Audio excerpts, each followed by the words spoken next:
Bonjour à tous et bienvenue sur le podcast de « Et si on allait au théâtre ce soir ?» Je me présente, je suis Sacha et je suis tout simplement mordue de théâtre et spectacles en tout genre. Sur ce podcast et sur le site du même nom, j'ai pour habitude de vous donner mon avis sur des spectacles que j'ai vus, dans l'objectif de vous donner envie d'aller plus souvent au théâtre. Mais aujourd'hui c'est un peu différent car c'est mon deuxième épisode hors série. Et cette fois, j'ai décidé de vous parler de théâtre, bien sûr, mais d'une toute autre manière. Je vais vous raconter ce qu'apporte la pratique du théâtre, et tout particulièrement en amateur.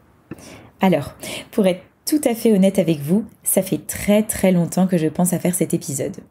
Vous savez que je tiens un site de critique spectacle, mais vous ne savez peut-être pas que ça fait des années que je pratique le théâtre et la comédie musicale, en plus de mon travail.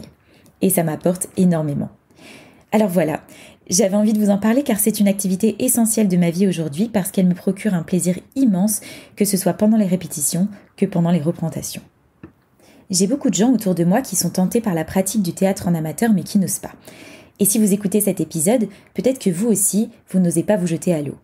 C'est pour ça que j'ai eu envie de vous raconter dans cet épisode ce que le théâtre, ou l'art du spectacle en général, m'apporte au quotidien et pourquoi je conseille à tout le monde d'en faire, ou du moins d'essayer. Sachez que pendant tout l'épisode, je vais utiliser le terme cours de théâtre, mais en réalité c'est bien plus large que ça. Ça inclut évidemment tous les dérivés, comme la comédie musicale, l'improvisation, le clown, etc. Mais pour simplifier, j'utiliserai le mot théâtre qui englobera tous les autres. Alors, une première chose, et c'est sûrement la plus évidente, dans un cours de théâtre ou une troupe, déjà, on s'amuse. C'est pas pour rien qu'on utilise le mot « jouer au théâtre ». Et mine de rien, quand on passe ses journées devant un ordinateur, ce n'est pas rien de pouvoir avoir son rendez-vous hebdomadaire pendant lequel on va s'amuser. Alors bien sûr, tous les cours sont différents, certains sont plus exigeants que d'autres, mais ce qui est sûr, c'est que pendant la plage horaire du cours, vous êtes là pour vous lâcher, pour tout donner et surtout, vous faire plaisir. Et je vous assure que peu importe la journée que vous avez passée, quand vous sortez de là, vous vous sentez bien et vous êtes d'attaque pour le reste de la semaine. C'est un peu comme une bulle d'oxygène que vous vous accordez, un moment où vous ne pensez plus à rien d'autre qu'à ça. C'est un très bon moyen d'évacuer le stress et de se ressourcer. Mais c'est peut-être la partie la moins spécifique au théâtre car c'est le cas pour des tas d'autres activités extra-professionnelles comme le sport, les activités artistiques ou manuelles. Ensuite, il y a un autre point crucial dans un cours de théâtre, c'est l'esprit de troupe. Alors moi, j'ai toujours tendance à dire que le théâtre, c'est un sport collectif. Parce que quand vous montez sur scène, à moins de faire du one-man show, vous êtes loin d'être seul. Et c'est ce collectif qui, en tout cas moi, me pousse à me dépasser et à donner le meilleur de moi-même. Quand on joue, c'est pas la prestation d'un comédien qui compte, mais celle du groupe. Si vous ratez une répétition, c'est tout le groupe qui en pâtit. Et c'est ce que je trouve beau. On ne forme plus qu'une même entité avec un groupe qu'on ne choisit pas forcément, mais avec qui on partage des liens très forts. Peu importe l'âge, le milieu social, le sexe, la religion, une troupe, c'est comme une seconde famille. Alors forcément, c'est pas toujours si évident, parfois le groupe ne prend pas, parfois ça met du temps, mais il y a en général beaucoup de partage, de solidarité et d'entraide dans un groupe. On vit des émotions très fortes tous ensemble et ça rapproche. Personnellement, j'ai fait de merveilleuses rencontres dans mes différents groupes, des personnes très différentes de celles que j'avais l'habitude de rencontrer dans la vie, mais qui partagent la même passion. Et c'est ça que je trouve génial. Un autre des aspects positifs de la pratique du théâtre, c'est évidemment tout ce qui a trait à la confiance en soi. On parle beaucoup du fait que le théâtre, par exemple, peut permettre de vaincre sa timidité, ou en tout cas de donner plus confiance en soi. Eh bien, c'est vrai. En tout cas, moi, j'en ai fait l'expérience. Je n'ai pas commencé à pratiquer le théâtre et la comédie musicale pour cette raison, mais j'en ai ressenti les bienfaits quand même. Je pense qu'il y a plusieurs raisons à ça.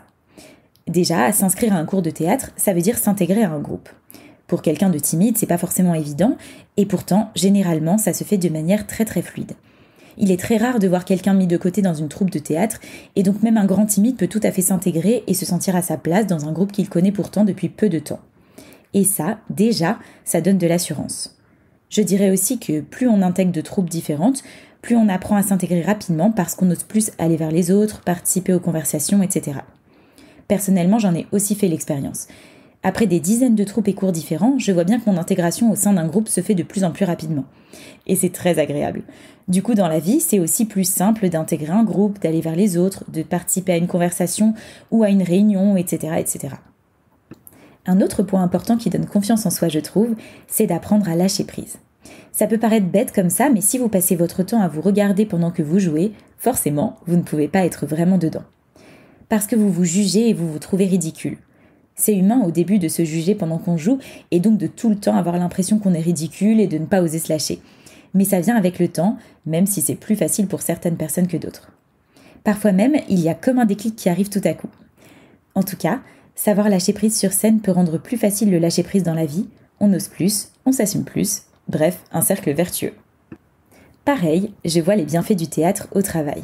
Ça peut paraître très bateau, mais si vous devez prendre la parole en public dans votre travail et que vous n'êtes pas très à l'aise, le théâtre peut vous aider. De mon côté, j'en ai fait l'expérience sans vraiment m'en rendre compte. Quand j'ai commencé à prendre la parole en public au travail, je ne me sentais pas très à l'aise et j'avais parfois des retours de mes boss à ce sujet. Plus j'intensifie ma pratique du théâtre et plus je me sens à l'aise dans cette discipline, plus mes prises de parole au travail sont fluides. D'ailleurs, il est arrivé plusieurs fois ces derniers temps qu'on vienne me voir après une prise de parole pour me dire « Toi, tu fais du théâtre, ça se voit ».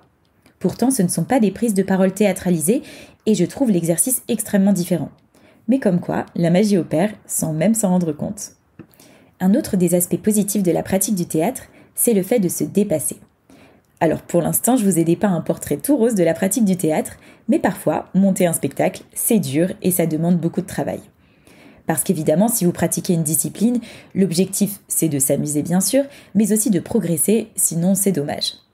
Et c'est comme pour tout, pour progresser, il faut passer par des phases difficiles, des rôles compliqués, des scènes sur lesquelles on a l'impression de ne pas y arriver. Pour moi, si je n'ai pas eu de phase difficile dans mon année, c'est que j'ai peu ou pas progressé et du coup, le bilan est mitigé. Quand une phase difficile arrive, on doit alors aller au-delà de ses limites, beaucoup travailler et se dépasser pour pouvoir atteindre l'objectif fixé par le metteur en scène ou le prof. Et peu importe le niveau auquel on arrive, on aura forcément progressé. Et ça, je trouve ça génial parce que vous pouvez voir vos propres progrès. Vous pouvez voir que vous avez débloqué quelque chose pendant cette année-là, que vous vous sentez plus à l'aise dans tel ou tel registre. Et c'est magique à la fin de se dire « ça j'en étais pas capable il y a quelques mois, et bien finalement, j'y suis arrivée ». Un autre aspect dont on me parle souvent, c'est la mémoire. Et oui, car quand on monte un spectacle, sauf si c'est un spectacle d'improvisation bien sûr, on doit apprendre son texte. Et donc forcément, ça fait travailler la mémoire. Et ça, plus vous en apprendrez, plus vous aurez vos propres techniques de mémorisation et plus vous pourrez aussi vous en servir dans la vie de tous les jours. Il y a pas mal de gens qui me disent qu'ils n'osent pas faire du théâtre car ils ne veulent pas avoir à apprendre un texte. Sachez que oui, c'est du travail, mais un travail agréable car c'est pour un super projet. Et quand on aime, on ne compte pas. Et puis surtout, il y a un truc dingue quand on fait du théâtre, c'est la scène. Si vous n'êtes jamais monté sur scène, c'est quelque chose d'extrêmement difficile à décrire ce qui se passe quand on joue, qu'on chante ou qu'on danse devant un public. C'est une dose d'adrénaline incroyable, un moment que je trouve complètement hors du temps. On est transporté par notre personnage, nos partenaires et la présence du public qui réagit. Ça paraît fou à dire, mais c'est complètement addictif et vous verrez que toutes les personnes passionnées de théâtre comme moi vous diront la même chose. Quand on y goûte, si on aime, on ne peut plus s'en passer. Et pourtant, avant de monter sur scène, ne croyez pas qu'on est détendu. Pas du tout, on a une grosse dose de trac qu'il faut apprendre à gérer pour éviter qu'il ne nous fasse perdre nos moyens. Et ça aussi, c'est un énorme atout dans la vie, de savoir gérer son stress et de ne pas le laisser prendre le dessus. Il y a des tas de techniques de respiration que vous pouvez utiliser, et chacun a ses rituels. Mais moi, c'est le fait d'être un groupe qui m'aide beaucoup parce que je sais que quand on monte sur scène, on est tous ensemble. Si un de nos partenaires se trompe, on est tous là pour le rattraper. Alors on fonce, et c'est juste magique. Voilà, je pourrais encore vous parler des heures de ça parce que je suis une vraie passionnée et aujourd'hui je ne pourrais plus me passer du théâtre et de la comédie musicale. Forcément, c'est pas une discipline qui conviendra à tous, mais j'avais quand même envie de vous partager tout ça parce que c'est une autre manière de voir le théâtre que d'aller applaudir des spectacles. Et je pense que ça peut aussi vous intéresser, surtout si vous n'osez pas vous jeter à l'eau. Ça y est, c'est la fin de cet épisode.